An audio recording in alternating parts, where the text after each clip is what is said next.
really trust is the currency of private service. And if you don't have trust, because we don't deal in capital, we deal in human connection, you don't have the reciprocity of relationship in order for anything to be effective.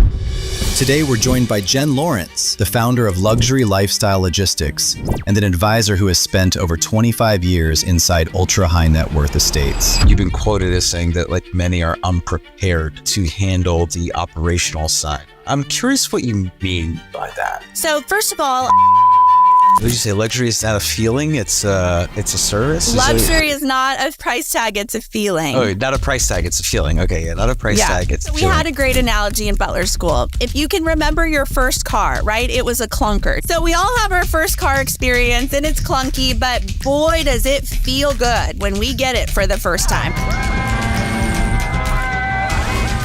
You remember when you were 16 or 17 and you got your keys for the first time? Yeah. You're riding high, the other kids on the bus, you're waving at them. So that's that feeling of luxury, right? Yeah. And it's still, that car was like a jalopy. Yeah, you're...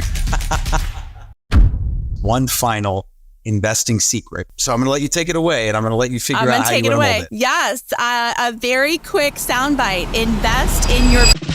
Welcome to the Investing Secrets Podcast. Jen. Welcome to the vault. Danny, thank you so much for having me. I'm delighted to be here and really happy to dive into all things, maybe investing, but investing in your people. I think that's going to be our conversation today. I love it. I'm really excited about delving in, and I hope it's of interest to your audience. Well, to me, you are so close. Your company is so close to the psychology of the ultra high net worth, right? And so I think today, what's really interesting about what you do is we kind of, you're one step closer. It's like you get to peek behind the curtain because you got a lot of money managers and financial advisors and syndicators. And I've spoken here to a lot of incredibly successful, multi-millionaires, billionaires, even on the show, but you're a lot closer to those people. You see behind the curtain, right? And you understand the psychology of these individuals, right? Yes. It is a whole different ballgame working on the household side. So maybe you can start by giving us a little background on what luxury lifestyle logistics is, and then we can go from there. Just to give the audience some context as to what it is. Yeah, thank you so much. So I think I have been predisposed to be in all things hearth and home since I was a little girl. True story, when other girls were getting Cosmo magazine when they were 13, 14 years old, I literally had a subscription to Martha Stewart Living at 12 or 13. So, I just had loved all things like floral and design and family life. And I didn't know it could be a career until early on in my college days. So I had a first career, first major, and I found out about the world of private service, and I actually pivoted, changed my major. I had an amazing internship at a professionally managed estate, and I got to be behind the scenes, seeing all of these amazing things that what happens when you run a professional home for ultra high net worth individual. So we had a private chef, we had housekeepers, we had dignitaries and heads of state coming through the doors and entertaining very formally on behalf of the family. So we really are an extension of the family's brand when you're thinking about their home as their castle and how we can all support those individuals behind the scenes or behind the curtain, like you said. So I pivoted, I changed my major. I moved to Chicago to the only all-women's hospitality management school in North America. They had an undercurrent of domestic service to the curriculum. So it was a really unique hospitality program. And I think we'll talk a lot about hospitality today. But it had this conversation because it was a women's college. How do we professionalize the art of home management? How do we bring our systems into the world? And so it was a really unique 4-year hotel program. But behind the scenes, they were running homes, and they had been for 50 years. The historical nature of the college was that they had been a women's culinary college, and they were sending cooks into people's homes to help facilitate family life back in the 40s and 50s and 60s. Yeah. And so that's where it morphed into a full 4-year program in hospitality. So they always had this ethos of home management, but it's all hospitality hybrid. From there, I knew I wanted to be in, full-time private service. So I did a wine sommelier certificate. I did a visual communication certificate. I went to protocol school. And most interestingly, I went to Butler School. So I went to one of the only Butler academies in the world. There are only 4 or 5 that are really notable, and they are professionalizing what it means to work in full-time service for families. So the art of butling, has not died. It's just shifted in the last, 100 years, and we can get into that a little bit. So I've been working for families behind the scenes and did so for many years early on in my career. And then we'll get into why I started consulting. I just saw a lot of inefficiencies in the ways that families were managing their staff. They would hire, train, and, onboard, and then kind of everything would fall to pieces.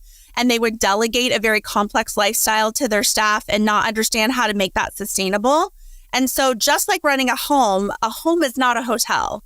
And that, I think, is the biggest takeaway for your listeners. And so what I do as a consultancy is I actually fly in and I will observe the family in their daily life with their staff so that we can run everything more effectively and have them have that 5-star service, but still have the home feel that they're looking for. That's it's super interesting. I mean, and I'm sure that the reason that this exists for you, right? Like this job, this career exists for you is because even though these people are so intelligent, a lot of them, right? Like a lot of them are super smart and they're incredibly successful. But like, isn't it weird how like when they step out of their, like I have a feeling like when they step outside of like what they're good at or like what they do, like it's like it could be like pretty much chaos, right? So I'm assuming that you might step into like a lot of like chaotic environments. You're like, okay, well, how do we make this less chaotic and create some structure? Yes, exactly. Sure. So you said it, and I'll say it in a different way. So families are not businesses. They are family sociology and family psychology. It's a very idiosyncratic environment, and we all are an amalgamation of the people and processes that we grew up with, our culture, our traditions, our weird things our mom does at Thanksgiving, around the table. All of that gets absorbed into your ethos and you become the human or the individual that you are. Well, when we go out into the business world, we put on a matrix of whatever business environment molds us into the professionalization aspects we need in that particular environment. So more simply put, it's all about spreadsheets and checklists and systems in a business environment.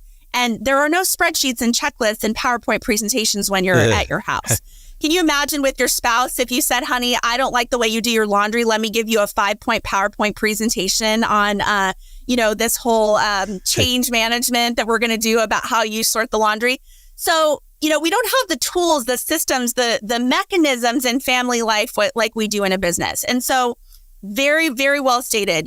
We serve CEOs, we serve Fortune 500 leaders, but they kind of take off their mask when they walk in the door and then they kind of, are in their complex of their family life and their family structure. They've got the wife, they've got the kids, mom is managing the calendar. It's crazy. She's trying to manage, dad's schedule or vice versa. Maybe they're both professionals. And it just becomes a very complex lifestyle. And the more they grow in stature, the more they have to manage, right? And so then their family life just becomes so much more erratic. And they hire more and more staff to try to shore up the framework of all of that. And it just becomes kind of a big psychological soup. And that's what I love to help families reorganize as an organizational leadership expert. Before we dive into a whole slew of questions that I have, there's one that popped into my head just now. And maybe you can take some time to mull it over and we'll cover it before the end of it if you can't really think on the spot, because I'm going to put you on the spot. But what are some of the unifying traits of the clients that you work with, right? Like if you had to really think about it and be like, here are some traits that the majority of my clients have had. And these are some unifying traits of what we would kind of classify as successful business people, right? Absolutely. I'd be more than happy to answer that question. I think a drive and a tenacity for success. And they, like you said, they have success in a siloed environment, in the business environment in which they were, they grew their career in. And those rules don't apply to family life. They just don't. And so it's a much more matrixed environment. You've got all of the different complexities of family structure. And so they try to kind of plug the holes and plug the holes and plug the holes to see what fits. And that's where the frustration ensues because they have so much success in business. And then it's like, well, I want to orchestrate my home environment the same way as I run my business environment. So this drive, this tenacity for success is a help and a hindrance, it's the tenacity that helps them overcome processes and problems, but it also can be the biggest stumbling block if they're just trying to plug up the holes to see what fits. Also, I think, all my clients are meta thinkers, and I like to think of myself as a meta thinker, thinking on multiple layers and multiple complex, 360 assessments of any particular one problem. Sometimes they can have the blinders on, but for the most part, I think that they think about things more complexly and more deeply than the average individual. And that's why they're able to kind of leapfrog to the solutions that have gotten them where they are in their careers today. Yeah, that makes sense, right? I completely understand kind of at the end of the day, it's interesting because I would think that, you would think that if people have their stuff together in one aspect, they'd have it together in multiple aspects. But I think what you're saying is, and what you're getting at is that what it takes to be successful as a business person and what it takes to run a successful household. And obviously with the old saying, right, more money, more problems. Interestingly enough, I have it in my notes here that you said there's been a massive growth in the family office sector and then ultra high net worth households globally. And you've been quoted as saying that many are unprepared to handle the operational side. I'm curious what you mean by that. Yeah, thank you for that question. So first of all, there's going to be a boom of family office growth with the baby boomers, the big transfer of wealth. And so, you've got multi-generational single family offices and multifamily offices that are trying to understand the complexity of the finance and the operation side. So I'm strictly on the operation side. We don't deal with the finance matrices. But finance and operations are two sides of the same coin. You have your liquidity of your assets in order to buy the tangible assets that you enjoy, in your lifestyle, the people, the properties, the processes that make the lifestyle happen. So all of this is just really about making sure that the next generation understands how to be prepared. I think that was the point of your question. Yeah. In creating sustainable solutions that aren't just plugging holes to see where they fit. So I'll give you an example. In Butler School, they called it the yoke effect. So the yoke effect was when Mr. and Mrs. come into a little bit of wealth and they want to hire their first household team, their first household staffing partners. So typically that's a nanny or a housekeeper. They're always the frontline associates. You either need a housekeeper to help clean and order your, tidy your household, or you need a nanny to help care, for your children and your family. Exactly. So, those individuals report to Mr. and Mrs., and they're just reporting laterally. Every single decision has to go through Mr. and Mrs., and it's just a back and forth. There's not really any task delegation in terms of training them how to manage things for the future. They just say, what do you want me to do next? What do you want me to do next? Because family life is complicated. So again, it's not like a business where you can train a department to just implement tasks. You're really just managing the personal affairs of a family. Right. So Mr. and Mrs. grow a little bit more in stature and they hire more staff and more staff. Maybe they get a cook. Maybe they get a driver. And so everybody in business sense, it's a very, lateral organization. There's no hierarchical understanding on how to really architecture your team. And so the biggest takeaway, I think, for the generational wealth that's coming and all of this big transfer of wealth with the baby boomers, transferring, I think it's several $1 trillion to the next generation.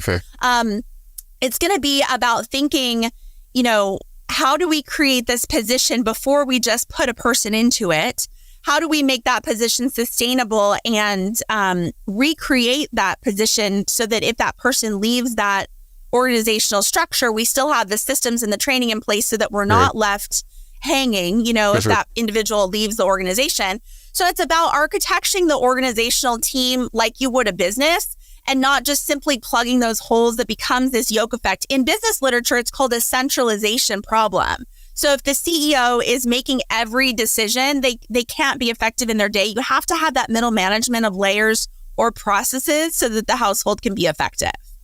Yes, I mean, in a lot of ways, there are a lot of similarities to growing and scaling a business, like, clearly defined roles, SOPs, right? Yeah. Makes a lot of sense.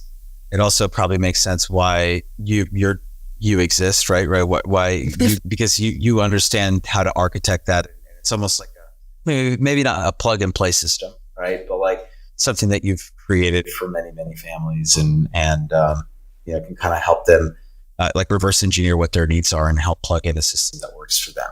Right? Yeah, well, I have a great visual for you. If you call it a Venn diagram, it's literally the name of my company, Luxury, Lifestyle, and Logistics. Yeah. And at the intersection of luxury, how they wish to live, the level of formality that they prefer, the fanciness that they like. Sure. It's not about fanciness. I say it's about functionality.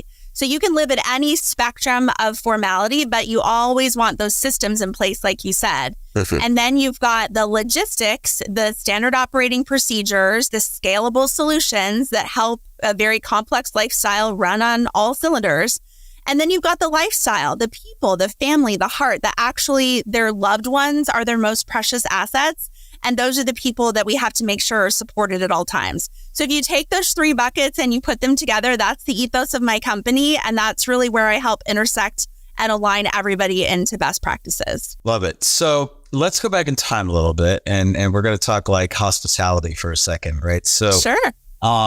You went to UNLV, you have a master's there as well as your undergrad, your BS. The BS, your bachelor's, right? You got your bachelor's. Yes. and your master's there.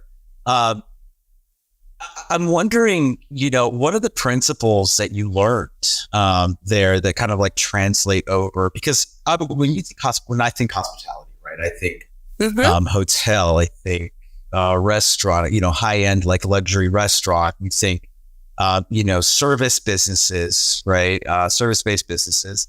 And you're effectively translating or applying almost like corporate, right, philosophies in a lot of ways, like corporate high-end hospitality philosophies, and then like applying them to a much smaller kind of like structure, right, in a lot of ways. So curious what you learned and kind of how you've been able to make that transition and translate a lot of those principles into a smaller kind of environment. Danny, well, you hit the nail on the head in a very heated debate on our side of the aisle. So let me just kind of break it down for you.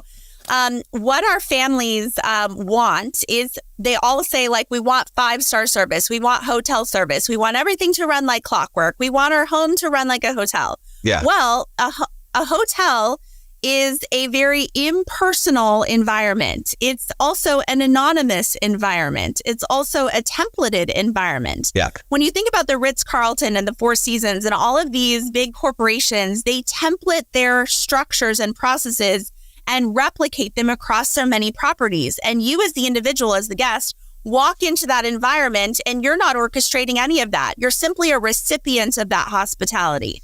So if you think about how they make the beds or how they serve the food or how they greet you at the door, you as the guest have not had to orchestrate or, train on any of that. You're simply a recipient. So you are, in essence, it's almost like being an actor and a viewer of a play. You're the audience. They're putting on a play for you, and you don't go behind the fourth wall. Well, in a home environment, that is where the psychology comes into play, because now you are the guest and the owner of your own hotel, and you go around, the owners go around and see everything in their environment because they've created everything in their environment. And then they try to sit in the guest seat and say, now serve me as the guest, and try to take off the blinders and pretend to be the guest and the owner in the same respect. And they simply cannot. And so this is the breakdown in communication that the entire industry is going through right now. Mm-hmm. It's called mimetic isomorphism. It's mimicking an environment in which you think will work in one aspect and it won't work in another aspect. So we can take the best practices from hospitality. I have 2 degrees in hospitality. I've been in hospitality for 20 years. How we clean a kitchen, how we handle food and beverage safety and food and beverage management. Well, all of that is well and good, but they're just simply the foundational aspects of running a home. And you cannot take a templated work environment and put it into a very personable home endeavor and think that it's going to run the same way. And my dissertation, I'm actually getting my PhD in organizational leadership at the moment. Nice. I'm writing the first. Thank you. I'm writing the first ever doctoral work in the field in the history of academia. So I'm going to be publishing that any day now. I'm very excited. And a big part of my history chapter is how for the last 100 years, this is actually flip-flopped. And during the Edwardian days, there were more people in private service than in any other industry, more than agriculture, more than industry, more than manufacturing. 1 in 4 people was in private service because they were working in these big, beautiful homes. Think like Downton Abbey days, right? Yep. And so, the big manor houses would have the reciprocity of hospitality with the other peers in their social circles. So then the war happens, men go off to war, World War I, this about, 1915. The big manor houses are scattered based on economic problems and things that happened at the time. And then all of a sudden you have this downturn and this shift into other industries, and all of these domestic workers go and work in other environments. Well, then the boom of the 80s happened. You have Margaret Thatcher and Ronald Reagan and all of this wealth that is created again for the first time. And people need household help once again. So they're like looking to the butler traditions of old, of the 1910s, and thinking like, well, this is how we should orchestrate our home environments. But guess what happened in those last 70 years? From 1910 to 1970, 60-ish years, we had, all of the world wars. We had World War I, World War II. We had Vietnam. We had all these things happen. Well, the rise of the hotel chains actually happened at the same time as the creation of the middle class. And so as the democratization of travel happened, people started looking to hotels for their cues, so their social cues as to how to run a home. So that is the entire flip-flop that's occurred in the last 100 years. And all of a sudden, the hotels are like the benchmark of hospitality, when in reality, 100 years ago, if you had an estate, you were looking to laterally to other estates for your social cues. So very different philosophy, right? So now we're thinking, okay, I want to go be the Ritz-Carlton or the Four Seasons, but it's a home environment. And so we really have to start talking to each other in the high net worth in the high net worth community about how we're going to create systems that make sense for estate management and only borrow best practices from the hotel environment. Yeah, I understand what you mean, right? Like, because like a great hotel experience, and I've had the privilege of staying at some hotels that are just like absolutely off the wall, great service, and I would agree. I might push back a little bit on the impersonality. There are some hotels that I've stayed at where it feels very personal. They do a really good job of like just going above and beyond, right? So, but I hear you. It's not nearly like the kind that you would receive like going to mom's house, right? Or like whatever. Well, right? let me break that down for you. So you started our show with the psychology piece, and that is what I'm getting at. Yeah. So you can walk into the fanciest environment and feel like a king, and they can treat you like royalty, but they don't know your dog's name, they don't know what you like to eat, and they don't know what makes you mad. Your family does. And so when the layers come off and the psychology piece really hits home in a home environment, that's why it's such a personal work environment when the staff is there seeing the family chaos ensue every single day. And quite honestly, on the reverse side of that, the family also feels seen every day because they've got people watching them in their home. Like you can imagine the mother-in-law effect. Like if you have your mother-in-law come over for 3 days at Thanksgiving, you're like, okay, you need to go away now. Like we're tired of having you in our house. Well, that's exactly what happens when you have household staff. They see everything. They see you fight with your family. They see you yell at your kids, and they just have to kind of be this like wallflower, not to cross this magic line of discretion and decorum, and be there to serve the family, but also try to disappear and give them their family space. So again, a hotel can feel, luxury's a feeling, it's not a price tag. So they can give you that feeling of loveliness and care and compassion, but you're going to leave in 3 days and they're never going to see you again. It's very, very different in private service. It's a whole different family sociology and family psychology side that I try to help my families understand. Yeah, luxury is, what did you say? Luxury is not a feeling. It's a service. Luxury is not a price tag. It's a feeling. Oh, not a price tag. It's a feeling. Okay, yeah, not a price tag. It's a feeling. Yeah, no, it's totally true, right? Because like, yeah, there have been some things like some luxury experiences, luxury, right? And it's just like this feels wildly impersonal. It just didn't feel. It just feels so different than other services or other things that I've been to, where it's like, this is great, and it's not nearly as expensive. But yeah, you're right. It's not a price tag. Well, so we had a great analogy in Butler School. If you can remember your first car, right? It was a clunker. Did you have a clunker as the first car? Kind of. Yeah, it was pretty clunky. Okay. Yeah. Pretty clunky. So we all have our first car experience, and it's clunky, but boy, does it feel good when we get it for the first time. You remember when you were 16 or 17 and you got your keys for the first time? Yeah. You're riding high, the other kids on the bus, you're waving at them. So that's that feeling of luxury, right? Yeah. And it's still, that car was like a jalopy. Yeah, so now they take it one step further. You get your next like better car, maybe in college, not a new car, but like it's a better car than your first one. And you feel better. You're like, wow, this makes me feel like I'm more successful now. Well, take it one step even further. You get your first new job out of college, you get your first new car. And you're like, wow, it feels so good to have everything's fresh and clean and that leather smells so good.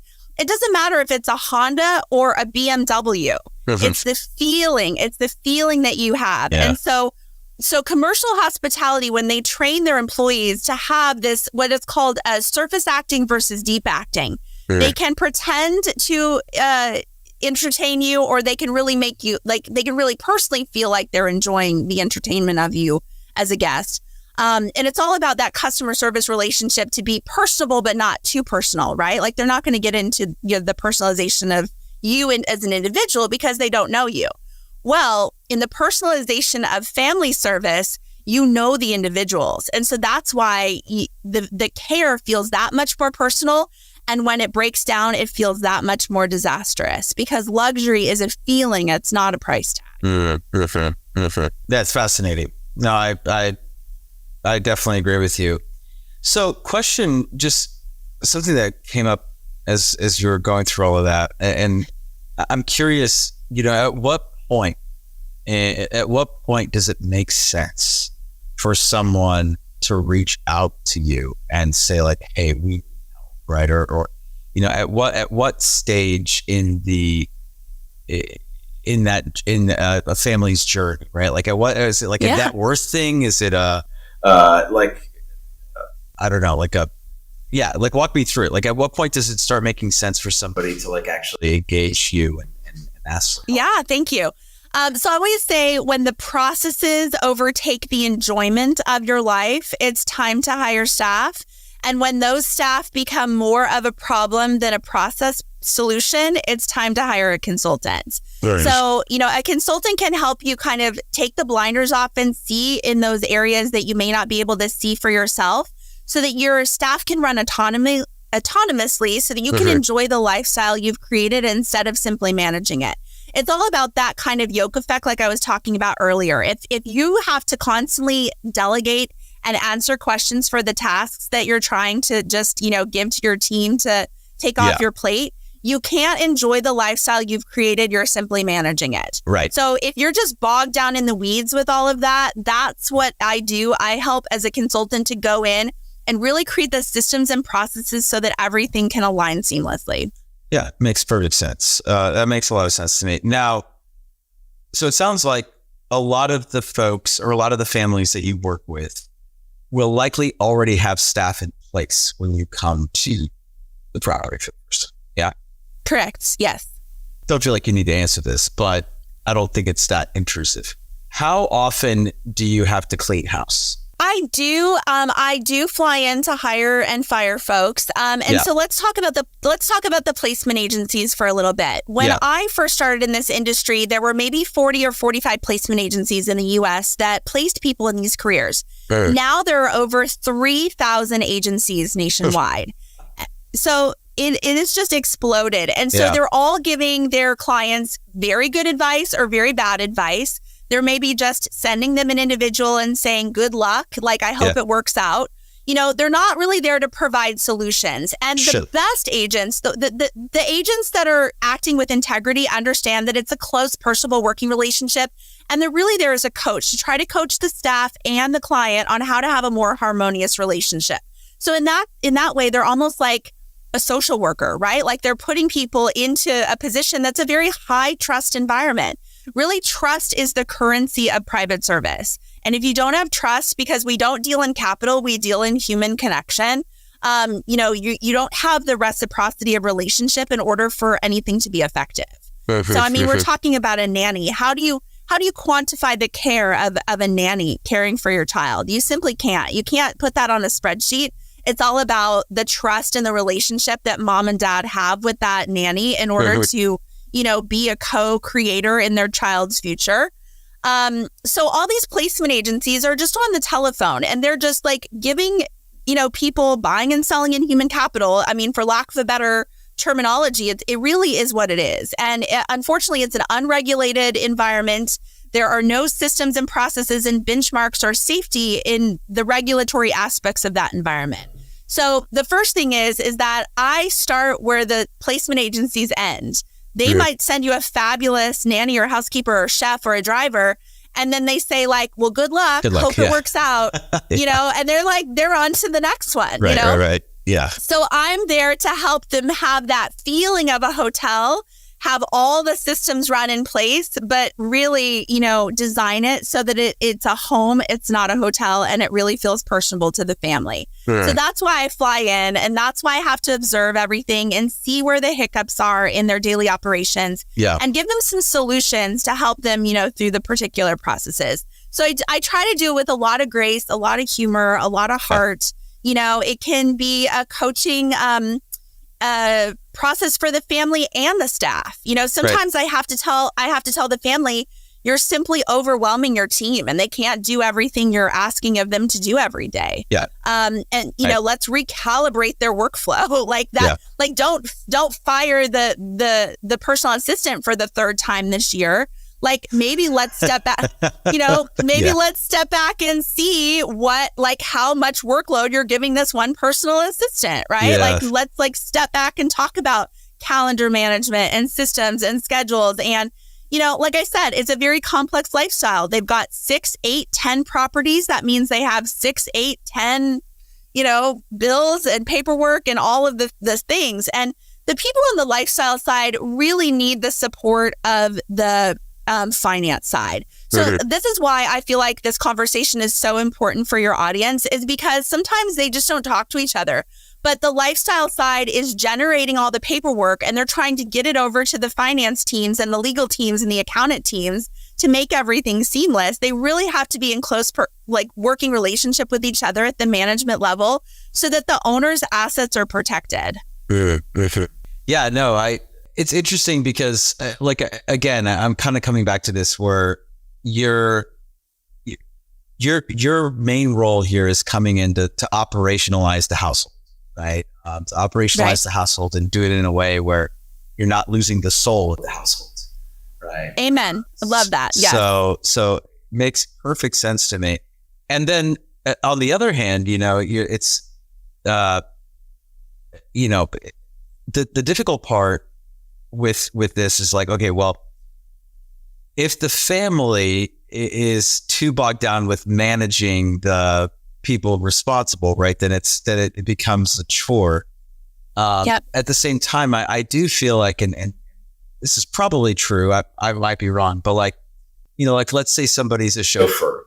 Well, maybe they're a chauffeur, right? But they've never had to work in a setting where they are co-responsible for different things with other people, or right. So there's a lot more, I guess, interaction with the staff that maybe they're just not used to, right? And so in that way, it's a lot like a business where you have to teach people how to talk to each other and what to expect from other individuals. That's a great example. So let's just work with the chauffeur analogy for a little bit. So a chauffeur does a particular job, just like a chef, just like a nanny, just like a housekeeper. But it's the complexity of Mr. and Mrs.'s schedules and lifestyle that drives the train on their daily operations. So if the chauffeur picks them up at their house and drives them to the office, they go from point A to point B every single day. That's a very predictable and that's a very routine work environment. But let's say they have to manage Mr.'s calendar, schedules, travel, coordination from the pickup of the jet, coordination of the pickup of, multiple meetings around town. If they're in New York City, let's say, they've got to now interface with the personal assistant. They have to interface with the executive assistant. They might have to interface with mom, who is picking up the kids, needs the driver to go get the kids and that kind of thing.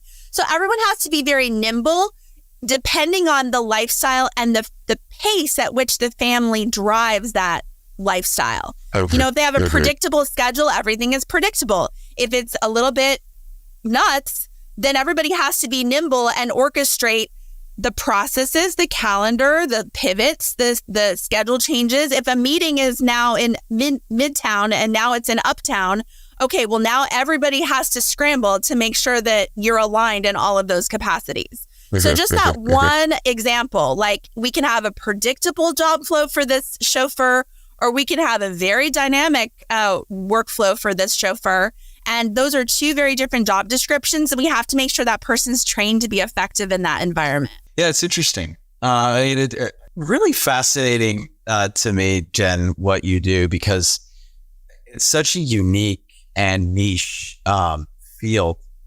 But, especially for a lot of the, some of the folks who are listening who listen to the show, and then certainly a lot of the folks that I've had on this show, either, in whatever capacity, like there are a lot of people that I think would potentially benefit from something like this. And the truth is like, I'm sure that you run into this a lot, right? Where there's like ego and pride that kind of gets in the way, where they don't want to admit they need help, right? Or they feel like almost maybe embarrassed, right? That they need help, or like, that we should be able to run this out. Well, I think that, I'm privileged to be in the inner circle of advisors that really care about the family. And I think that wealth advisors, family office teams, accountants, lawyers, there's so many people in the mix when you're at this high level. Perfect. And so I offer a solution in one particular aspect of their lifestyle to help provide really systems and processes like, an Ernst & Young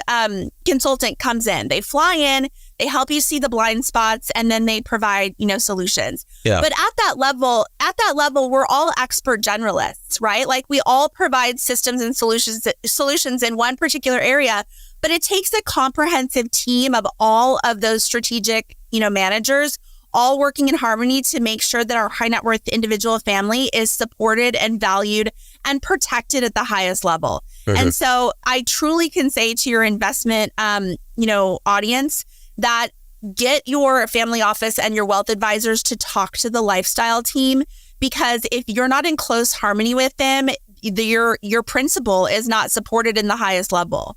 And so the more complex their assets are, the more complex their lifestyle is, and the more complexity and communication and conversation that has to happen to make sure that everything runs seamlessly. Noted. I got that. Jen, this has been amazing. I'm so glad that we were able to connect on this, and we're getting close to running up on time right now. But before we part ways, if people want to get a hold of you, like someone's listening to the show and be like, I should hit Jen up. I would be so grateful. Thank you so much for that opportunity. My company is Luxury Lifestyle Logistics. So that's luxurylifestylelegistics.com. And I am Jennifer Laurence. I go by Jen. That's my real name. And I get to tell you my icebreaker joke at this point because I really do shoot archery. So I am the real Katniss Everdeen from the Hunger Games. I really am Jennifer Laurence.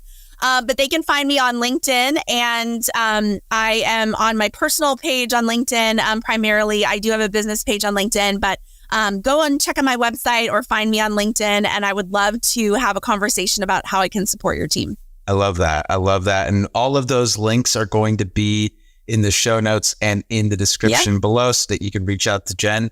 Jen, I'm not going to let you escape the vault without, because in traditional investing secrets fashion, we're going to have you leave the audience and I don't know how you want to mold this. I don't know how you want to kind of mold this to your specific niche here. But we have everyone leave the vault by giving us one final investing secret. So, you know, so I'm going to let you take it away, and I'm going to let you figure out how you want to mold it. Yes, a very quick soundbite. Invest in your people. They will protect you. They will love you. They will make your life better.